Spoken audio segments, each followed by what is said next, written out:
Greg, I'll let you tee this up. Defensive lineman here this morning. You guys, especially you two, Carm was there a little bit too, going hard at work, talking to these. I was there a little bit. I was going to say, I was probably giving you more credit than you deserve. Oh, you're talking about early, not the actual interview. He was putting in work. Never mind. I'm not sensitive. Keep going. No, it's certainly been an interesting day, right? Yeah. Like, you're going to go see the testing on the field. You know, you watch the film, but this is an opportunity, like you said last week, to find out about the person, and maybe not specifically about their game, but how they treat their teammates, how they treat their coaches, what do they think of their family and friends. Like, those are some of the things that when the teams are interviewing these players, that's access and knowledge that we'll never get unless we have this opportunity here. So I'm interested from your standpoint. I always find by the end of the week, there's always one or two guys that just jump off the pages, people that like really just like hit me, like in my soul, like somebody I'm just truly impressed with as a person. Have you found that person yet, even though we're still early in this process? Yeah, it's tough because here, the way that they do it now, it's great because we have access to so many guys, but they're only out there for 12 minutes at a time. Right. And half of them are like, have you met the Cardinals? Have you met the – It's brutal. And then, thankfully, knock on wood, we haven't had the, like, if you were a bird, what kind of bird would you be? We had those last year. So hopefully that guy stayed away this year. But I will say, though, Roma Dunze passed that test really well last year. What was his? The guy was asking, do you think you could land a plane in an emergency or something? Okay. And he was like, no. No, he said all souls would perish. All souls would perish. I'm like, that's a great answer. Which was a great answer last year, but this year I don't know if we're doing any plane jokes this year. That's fair. Yeah, that's a good point. Yeah. No, but to me, I try and just bounce around and try and get a little bit from everybody, as many guys as I can get to, and so it can be tough. I try not to make like over sweeping judgments based off of a 2.5 minute exposure to a guy. But I think that, to me, what I get out of it, I try and get these guys to talk about not just themselves, but their teammates, opponents, just like little anecdotes here and there. I'll usually share a piece. I'll have a piece, I'm sure, up on CHGO that'll a lot of my little nuggets that I've gotten from these guys. I did something similar after the All-Star circuit, so I'll have something up on the site here in the coming weeks. By the way, I just want everyone to know, Fran is a maniac. Okay, so Franiac. That's a good way to put it. Thank you. He's phenomenal. He's a right? Franiac. Fantastic. I went in the our draft database. It's really Fran's draft database. It's ALLCITY's draft database. It's outstanding. And I went in there yesterday, and all of a sudden there's combine cheat sheets for every position. It's awesome. I have the edge one pulled up right now because we're going to be talking about the edge rushers later today. We'll plug that in a second. But this is just for the combine. He's got notes on all of these players and a lot of these guys you guys talked to today. So you're getting the amount of stuff in this draft guide. It's unbelievable. Become a diehard and you get it automatically. allchgo.com/diehard. Yeah, and when you talk about like how do they talk about their teammates? Shemar Stewart. We talked about him last week. I know you're big on this guy, or at least in terms of like where we were talking about. Traits versus production. Yep. Right. And so a lot of the questions he would get is like, well, you've had a lack of production. And, so it was interesting to hear his teammates say how much of an impact he had on him. And, not everybody gets to eat. Only one person gets the sack. Right. But it's about who gets, the hurry, who affects the play. And I just thought he was pretty strong with answering his lack of production. Yeah, I think that when you look at Shemar Stewart, too, I'm glad that you guys are starting to, profile him because, to me, he is a Dennis Allen type of defensive end. He is that body type. And so when you look at the way that he plays, his highs look like what Cam Jordan has been in his prime in New Orleans under Dennis Allen. And so when I look at Shemar Stewart, you love hearing his teammates talk about him that way. So that's a nice little check mark here for this week. The next part of it will be, can he back up that the freak show athleticism we see on film? Will that carry over to the field? If you're not going to have the production, you need those traits to be able to show up in this environment. So it will be big for him tomorrow. But you don't love him, though, right? No, because I remember watching tape this weekend, and then I went to see what you wrote. And you think he's a one-move guy? Yeah, I wanted to see more. From what I saw from him on film. Now, basically, the way that I try and approach it, Carm, is I'll go through. And this is how I've done it for years, is I'll do 2 or 3 games early in the season. If let's say just from the final season on campus, I'll try and watch a couple games in like October, November. If a guy's going to go to the Senior Bowl, I'll try watch another game or so, see him live in Mobile, and then I'll do one final watch post-combine. So that's coming here for Shemar Stewart, where I'll watch like all of his pressures and things like that, the deeper cuts from the whole season, hoping to see a little bit more once I go back through and take that big sample. Well, he did say, for the teams that don't draft me, I'm going to come to your city and give you hell. Yeah. So I love that was great. That was a great line. My 8 minutes of watching him on YouTube this week, I'm like, this dude, and when you compare him physically, he could be a wrecker. But then I went and read your report, as we just said, and I'm like, okay, maybe he's not as crafty as he needs to be. But the physicality is there. The highs, if you were to just stack up like everybody's top 10 plays, his will stand out against everybody else. Pretty relentless too. I was impressed. Really impressive high motor plays. So let's do this because you guys talked to a lot of these players today. I know we have some of this video. Let's go ahead and play some of it, and then we can get Fran to react to each player. Okay, too. well I'll dial it up then because I talked to Nic Scourton. So while we just stick with the Shemar Stewart and Texas A&M kind of lane here, let's play the minute clip where Nic talks about him as a teammate. Steven will have that ready here in a minute. But while he gets that ready, maybe give your thoughts on Nic Scourton because I know some Bears fans are interested in him as well. Yeah, Scourton's another guy I think that fits the Dennis Allen mold in terms of that bigger end. Now, I missed when he talked about it today, but from what I understand, he said he's down to like under 270. He's in the 260s right now. He played at 280, 285 this season, so he's got that ability to put on a lot of weight. I know talking with some of his former teammates over the All-Star game process, they were like, yeah, he's a guy that can fluctuate, has that ability to kind of morph his body into whatever you need him to schematically. So he's a big player that wins with power. To me, he's at his best lined up far outside and where he can just crash. And that's something that Dennis Allen asks his guys to do. And here's that cut with Nic earlier today at the podium, right? Yeah, here it is. Yes, sir. When I was talking to Shemar Stewart, we were talking a little bit about production. People are talking about, well, you didn't have enough production. But it's also about setting up guys like you. Can you speak about your teammates setting you up, and specifically Shamar? Yeah, I mean, like I said, it was on third down, man. You we're passing the rock around. So, we have certain games where, you were hoping I became the free looper, he became the free looper. And it was like a lot of times, we had great players, having to cover for other great players. And that sacrifice, those guys made and I made as well. How important is it for you with gap integrity in that regard? Like, not getting greedy, trying to get yours and staying in your gaps? Knowing that to trust my coaches and, respect the game plan, who am I to step out of the game plan and, not, let my other teammates see when they do the same thing to me. You said here a couple times your uncle's a father figure too. Can you explain that a little bit? What did he do for?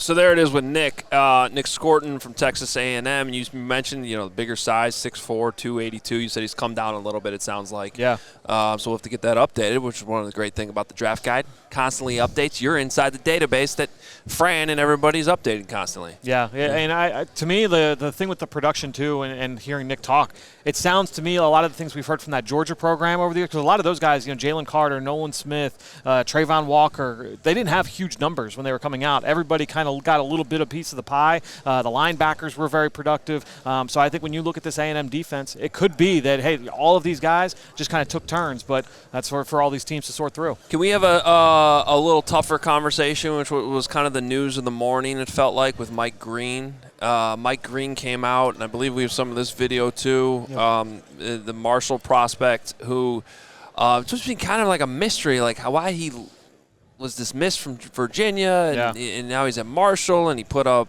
17 and a half sacks this year, like that, just massive amount of production, and he shows up today, and I was not there, so you were there, right? Yep. Why don't you set it up, Greg? I mean, but basically he gave an opening statement addressing these allegations there against him. Yeah, it was really interesting. As soon as he walked up, he addresses the media. Nobody asked a question. He says, hey, look, I understand these allegations out there. They are not true. And he stood with confidence and conviction that teams understand where the process is right now and how it all played out, and then proceeded after that to be peppered for the 20 minutes for about 95% of the questions about these allegations. And even at one point, there was a reporter that asked him, have you had any previous allegations? And he said he had something in high school as well that came up. So this didn't have a police investigation that's currently happened in the last couple of weeks, but the high school one, there was a police investigation. The case was dismissed, and there was nothing there. And so, again, from what I saw, and you don't know, I'm not going to try to parse through what's true or not. Yep. He was confident and direct and trying to address every single question. It didn't shake him at all at one bit. So you can say he was coached up well by his handlers to be ready for this moment. But at the same time, he did, stand there. It's not an easy moment, and even address some of the high school stuff as well. So an uncomfortable scene for sure. And, obviously Mike Green had a standout moment at the Senior Bowl, and so his stock has been going up. But obviously this is going to have an impact as well. Yeah, I mean, basically the way that this works inside every NFL building is you're going to have your director of team security that's going to be doing a lot of the digging there. Obviously the area scouts that are responsible for that area of the country, they're going to be doing their digging. Every single person that has any kind of source at Marshall, at Virginia, you're trying to gather as much intel as possible. So every team will get like your baseline. You're going to get all the police reports. You're going to get anything that is public record. That's your baseline. And then every individual team will do all their digging on their own, and then it's just going to be up to each team to make that decision. Is he on the board? Is he off the board? Is he, hey, you know what, like there's a walk-away point where, all right, like if he gets to this point, we're okay taking him. If not, then we're not there. And all 32 teams will make that call. The Athletic had a good story on this today. Kevin Fishbane was, I think, one of two authors that worked on the story. But the little note in there with some of their reporting was because you mentioned the multiple allegations, the one that goes back to high school. Yeah. Apparently, one thing they had in that story was apparently when he committed to Virginia, because of whatever happened in high school, it was a zero tolerance policy. So then he gets this other allegation, which you mentioned, Greg, really hasn't been investigated and really going anywhere, but that kind of explains, I guess, what happened for him to, that Virginia said, all right, zero tolerance, well, something came up, bye-bye. Yep. And then it ends up in Marshall. And he talked about that, and he talked about how frustrating it was that they didn't even give him a chance to have a say in it and where his reputation was taken from there, and then how he had to go to Marshall and try to, prove himself to people who have a lot of questions about him as well. And so it's just I just in the morning I'm standing with Emma, our social head, and it's just one of those things where you want to be delicate about what's going on. It's all coming, information's coming in, and there's probably more information to come. So I want to be fair to the process itself and just try to take for what I saw there. Well, should we hear from him? Yeah, absolutely. Yeah, absolutely. I think we have that. Sort of. We put a bunch of his stuff together, right? That's what we did here. So here's a sort of a sampling of some of the different stuff that Mike Green talked about over a 20-minute press conference where a lot of times at the draft, when the stuff like this is going on, they just come up, they're like, we're not addressing this. Yep. You gotta talk about it. And he just, it was a sort of a different experience. So anyway, here's Mike Green. That nobody ever investigated. No, I've never been charged with anything, and I'm just going to continue to stick to my process and just tell the truth and how it is. What caused Virginia to get rid of you, to expel you, whatever, without due process? At the time, teams were able to just suspend you. I was suspended off the team. I had to depart from the university. I could have stayed at the university if I wanted to, but after I got suspended, I wanted a fresh start. I wanted to go somewhere that I was able to lay down a foundation, and that's what caused me to enter the transfer portal and go to Marshall. The thing that you need to know, I've been sticking to the process, like I said earlier, and I've been telling the truth. So I have no concerns, and I have no problem with talking to these teams about it because I know who I am and I know the truth. Everybody else that think they know the truth, that's not my concern right now. How hard was that for you, initially, as the accusations are being thrown at you, to stand on your convictions and with the understanding of what's on the line? I'm not gonna lie, it was tough. I mean, simply because when you're being portrayed to be somebody that you're not, it's hard. And just going to another team, it's definitely a culture shock. When you go to different teams, everything's a lot different. And it took me a little bit of time to adjust. But after I adjusted to Marshall's culture and the fans, the family, and the university welcomed me in there, and there's no place that I would have rather been. When you talk about the culture, then asserting yourself as a leader at Marshall, what was that process like for you? Yeah, being a leader at Marshall meant everything. I mean, we were kind of taught to be mentors and not leaders. Don't be that kind of guy that just yells at somebody and try to tell them what to do, but show them how to do it.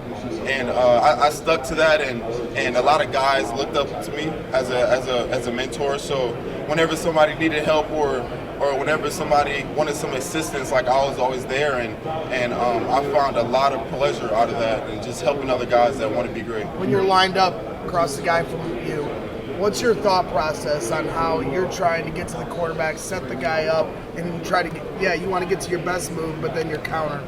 You said lined up against who? Yeah, whoever you're lined up just whoever? against. Yes, sir. It's a cat and mouse game. It's a setup. So normally what I do is I like to sell speed first, speed rushes. That kind of sets me up in order to do counters, inside moves, spins, and things like that. So it's going to be game plan. So it's just whatever I know the tackle weaknesses are, then that's typically what I plan for during the week. Do you think the NFL?